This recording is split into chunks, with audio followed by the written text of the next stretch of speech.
कहते हैं मुंबई किसी को भूखा नहीं सुलाती है। बड़ा सवाल ये है कि कहाँ सुलाती है। यहाँ कमाना मुश्किल नहीं है, मुश्किल तो है यहाँ रहना। इस शहर में रोटी और कपड़े के साथ सर पर छत मिल जाए, ये बड़ा ही मुश्किल है। लोकल की थाप पर संगीत मंडली में भजन करते लोग हों या फिर किसी गाड़ी में म्यूजिक पर थिरकती हुई उंगलियां, सपने सब एक ही जैसे देखते हैं।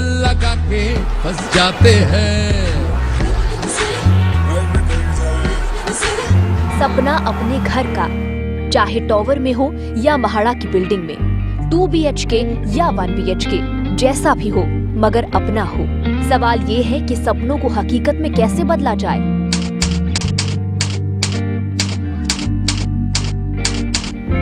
60% से ज्यादा मुंबईकर आज भी स्लम्स में ही जी रहे हैं।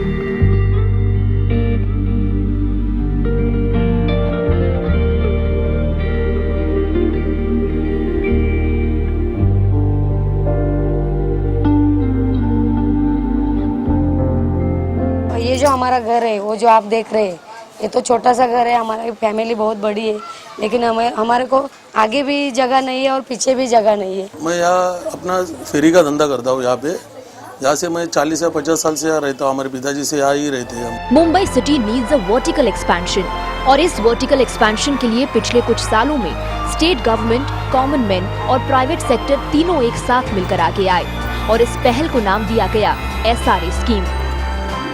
ये स्कीम के तहत स्लम में रहने वाले लोगों को बिल्डिंग में जाने का मौका मिलता है। अब तक लगभग 1 से 1.5 लाख तक के लोगों को हमने पुनर्विकास में हमने काम किया। इसकी गति ये गए 1-1.5 सालों में हमने बढ़ाने का काम किया। और SRA की स्कीम जो है, मुंबई में रीडेवलपमेंट होना है, विकास होना है। अगर झोपड़पट्टी का विकास होना तो SRA स्कीम ये जरूरत स्कीम है। हर रोज मुंबई की आबादी में कई हजार लोगों का इजाफा होता है और सर पर छत की तलाश में सबसे पहले चौल नजर आती है।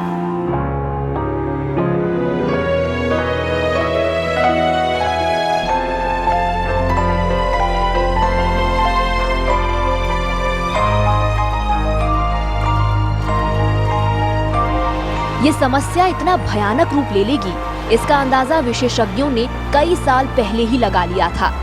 1995 में महाराष्ट्र सरकार ने चीफ सेक्रेटरी ऑफ महाराष्ट्र की अध्यक्षता में एक कमेटी गठित की ताकि झुग्गी झोपड़ी में रहने वालों को रिलोकेट किया जाए। इस कमेटी के दायरे में वो सारी झुग्गी झोपड़ियां आती थी जो 1995 से पहले अस्तित्व में थी। 2 साल बाद इस कमेटी ने उस स्कीम का प्रस्ताव रखा जो मुंबई शहर की झुग्गी झोपड़ियों का नक्शा बदल सकती थी। नाम था स्लम रीडेवलपमेंट स्कीम। मुझे ऐसा लगता है कि स्लम जो है उसको रीडेवलपमेंट के लिए अगर सबसे बेहतर अगर कोई योजना है तो ये स्लम रीडेवलपमेंट की है। उसको गति देने का काम जारी है और मुझे ऐसा यकीन है कि आगे आने वाले 5 सालों में हम लगभग 5 से 7 लाख लोगों को हम इसका पुनर्विकास का काम, या हो सकता है 10 लाख तक के हम उसका विकास करने का काम हम करेंगे। स्लमडॉग मिलियनेयर जैसी कितनी सारी फिल्में आई हैं जिनमें आपने मुंबई के स्लम्स को काफी नजदीक से देखा होगा। वैसे अगर किसी बॉलीवुड आर्ट डायरेक्टर को मुंबई की झुग्गियों का सेट लगाने को कहा जाए तो किस तरह के दृश्य दिमाग में आते हैं? पान की पीकों से रंगी गलियां, खतरनाक तरीके से हवा में झूलते नंगे वायर्स, कूड़े करकट के बीच खेलते हुए बच्चे, संकरी गली के आखिरी कोने पर मोहल्ले के इकलौते सूखे नाले के सामने बाल्टियां लेकर झगड़ती हुई महिलाएं। ये तो फिल्मी झोपड़ी है। असली झुग्गी झोपड़ियों में तो कई बार सूरज की रोशनी भी नहीं होती। SRA की स्कीम ने ऐसी जगहों के लिए नई रोशनी की उम्मीद को हकीकत में बदलने की ठानी है। जो स्लम ड्वेलर्स ओमकार को अप्रोच करते हैं, वो जो ओमकार की पूरी हुई जो स्कीम्स है या जो अभी चल रही है स्कीम्स, उसे देख के हमारे पास माउथ पब्लिसिटी से ज़्यादा लोग आते हैं।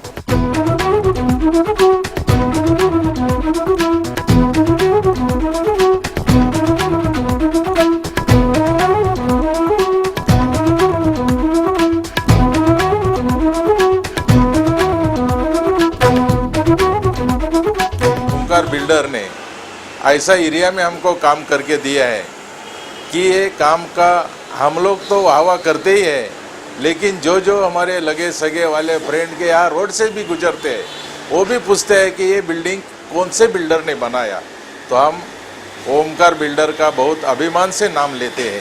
हमारा एक बीडी डिपार्टमेंट है, बिजनेस डेवलपमेंट। वो लोग उस प्रपोजल के सारे पेपर स्टडी करते हैं कि लैंड की ओनरशिप किसकी है, उसके ऊपर कोई रिजर्वेशन है क्या। सारे ने वन विंडो के तहत आज ये सब परवानगी या सब परमिशंस, आईओडी, एलओआई से लेके ओसी तक के देने का काम किया। एसआरए स्कीम को प्रकाश में आए हुए अब 10 साल से ज्यादा हो चुके हैं। आम आदमी, सरकार और प्राइवेट सेक्टर, तीनों तबकों ने इसमें अपनी सशक्त भागीदारी निभाई है। रीडेवलपमेंट की स्कीम इस शहर के लिए एक अच्छा योजना है, जिसके कारण हम स्लम में से बिल्डिंग में रहने की जो हमारा सपना है वो पूरा कर सकते हैं। पहले हम लोग झोपड़पट्टी में रहते थे, तो पानी का तकलीफ, बाथरूम का तकलीफ, लेकिन ओमकार बिल्डर के आने की वजह से हम लोग का सब हल प्रॉब्लम सॉल्व हो गया है। अभी हम लोग आराम से रह रहे हैं। मैं एक किस्सा बताना चाहता हूँ कि मेरे मतदार संघ में कुछ लोग यहाँ पे रहते थे, बड़े शान से जब उनके गांव जाते तो कहते कहाँ रहते हो, तो हम वर्ली में रहते।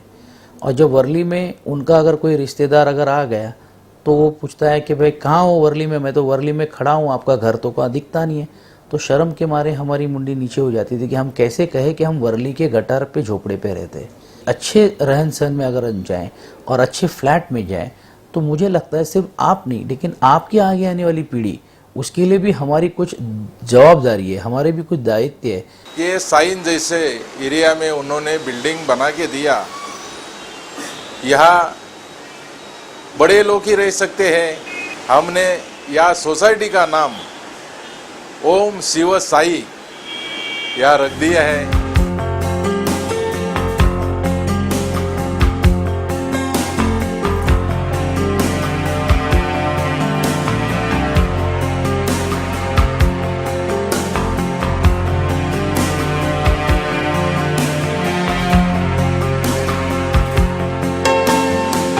एसआरएस की गाड़ी 3 पहियों पर चलती है। झुग्गीवासी, सरकारी दफ्तर और बिल्डर, ये तीनों पहिए बराबर स्पीड से बढ़ें, इसकी जिम्मेदारी अक्सर बिल्डर के कंधों पर होती है। पिछले कुछ सालों में मुंबई के ओमकार बिल्डर्स ने इस काम में अपनी महारत साबित की और मुंबई में रीडेवलपमेंट मार्केट में अपना सिक्का जमाया।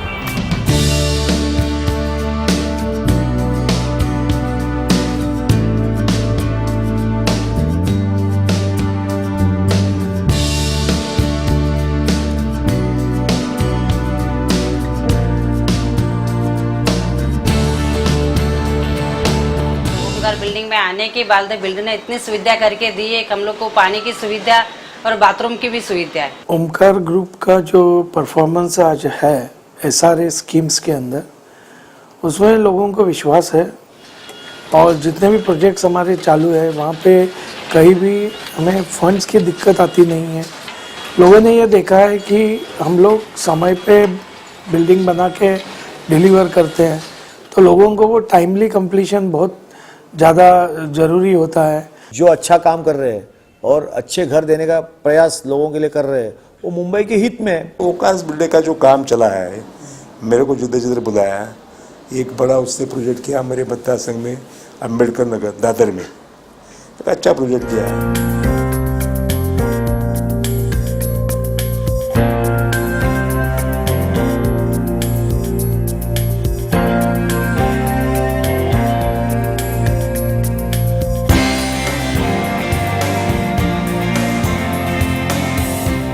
अपने एक प्रोजेक्ट में जो प्रीकास्ट टेक्नोलॉजी अडॉप्ट की है, जो एल&टी वो कंस्ट्रक्शन को कर रहा है, उसकी नीड ये थी कि speedy completion of the project. इसमें ऐसे है कि लोग जब अपने घर से बाहर रहते हैं, ट्रांजिट में रहते हैं, तो उनकी ये एंग्जाइटी रहती है कि कब मेरा घर पूरा होगा और कब मैं मेरे घर में रहने जाऊं। तो उनको वो एक जल्दी रहती है कि जल्दी से जल्दी हम हमारे घर में जाए, और वो जब ट्रांजिट में और कोई अन्य जगह में रहते तो उनको थोड़ी असुविधाएं होती है। जिस दिन प्लॉट खाली होता है वो पैनल को इमीडिएटली हम लोग साइड पे लाके विदिन साल भर के अंदर ही हम लोग उसको इरेक्शन करके 12 से 15 महीने के अंदर बिल्डिंग हम लोग उसको रेडी करके टेनेंट वाले को दे सकते हैं। अगर हम जल्दी से जल्दी नई टेक्नोलॉजी से अगर रिहैब की बिल्डिंग जल्दी पूरी करें तो लोगों को अच्छा लगेगा।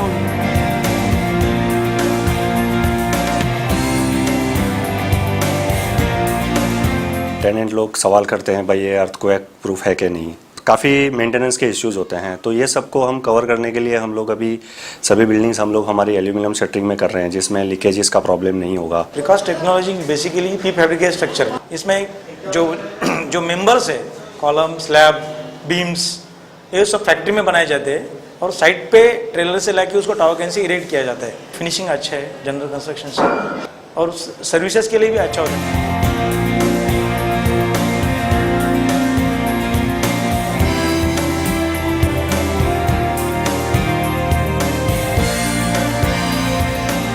आज की तारीख में ओमकार जो है अभी 10,000 मोर देन 10,000 के आसपास के कंस्ट्रक्शन चालू है, जिसमें से 7,000 के आसपास के तो L&T ही खुद कंस्ट्रक्ट कर रही है। ओमकार ने L&T को बहुत बड़ा कॉन्ट्रैक्ट दिया हुआ है, इसलिए L&T में पहली बार ऐसा हुआ है कि L&T ओमकार प्रोजेक्ट्स के नाम पे पूरा का पूरा अलग डिवीजन ये लोगों ने हमारे लिए ओमकार के लिए खोला हुआ है।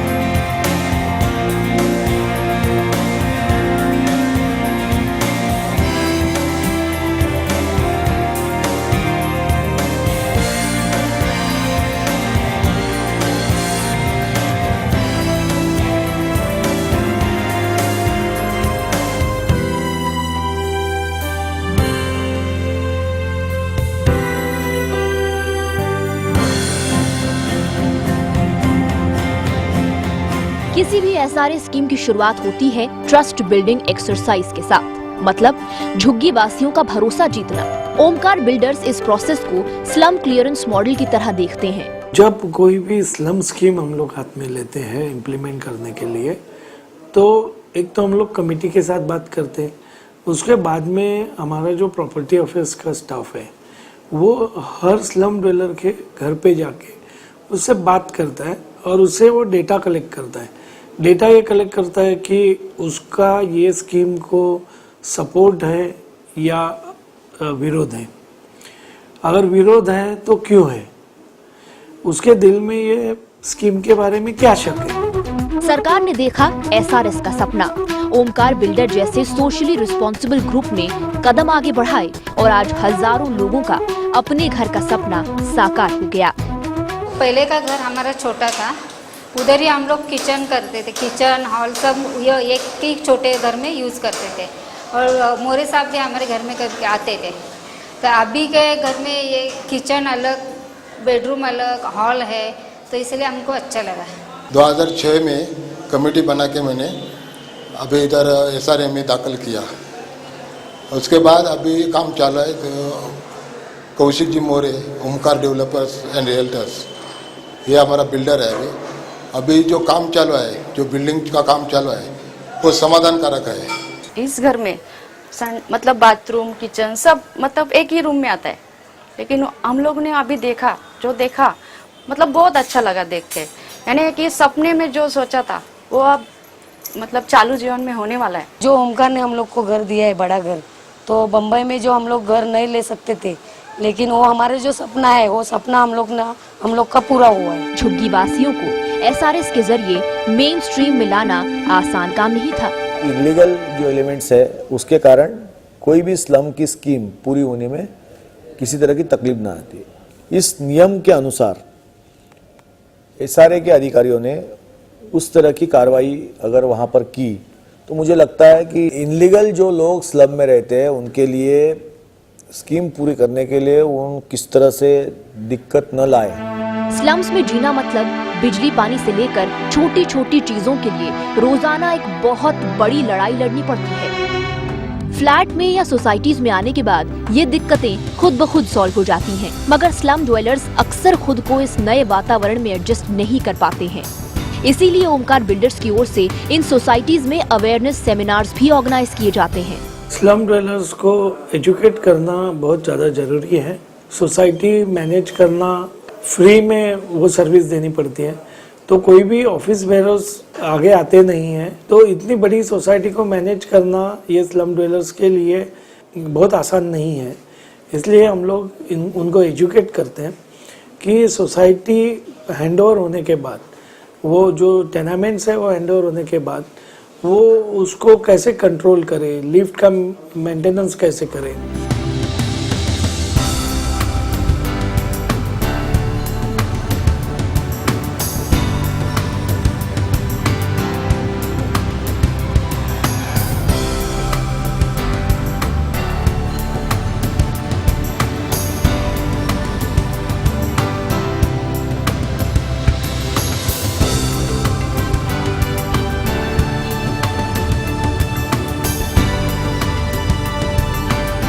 वो जो ट्रेनिंग में लिफ्ट के बारे में भी बताया गया कि इसका वापर कैसा करने का, उसका दुरुपयोग नहीं करने का, 6 ही आदमी जाने का। इलेक्ट्रिसिटी का बिल कम से कम आने के लिए क्या प्रिकॉशंस ले, या फायर फाइटिंग की सिस्टम है उसको कैसे वर्किंग कंडीशन में रखे, या जो वॉचमैन या लिफ्टमैन है उनको कैसे एम्प्लॉय करना चाहिए। झुग्गी वासियों को बेहतर घर देने के साथ साथ एक और जरूरी मुद्दा है और वो है उनका रोजगार। गौरतलब बात यह है कि स्लम सिर्फ लोगों के रहने भर की जगह नहीं है, कई बार इनका कारोबार भी इन स्लम एरियाज में ही होता है। ये कारोबार कितना बड़ा है इसका अंदाजा सिर्फ इसी बात से लगाया जा सकता है कि धारावी जैसे स्लम्स में ही छोटी बड़ी यूनिट्स कुल मिलाकर 1 बिलियन से ज्यादा का कारोबार करती हैं। हट में जो कोई कमर्शियल एक्टिविटीज करते हैं या छोटी छोटी कोई स्मॉल स्केल इंडस्ट्रीज चलाते हैं, रेडीमेड गारमेंट की एक्टिविटी रहती है, प्रेस की, बाइंडिंग इंडस्ट्री, ऐसे छोटे मोटे जो इंडस्ट्रियल एक्टिविटीज जो हट्स में होती है, वो सेम एक्टिविटी वो लोग रिहैब बिल्डिंग में भी उनको वो शॉप मिल जाता है और उसमें वो सेम एक्टिविटी वो लोग कंटिन्यू कर सकते हैं। तो ये नहीं है कि SRA की स्कीम सिर्फ रेसिडेंशियल लोगों के लिए ही है, कमर्शियल लोगों के लिए भी है।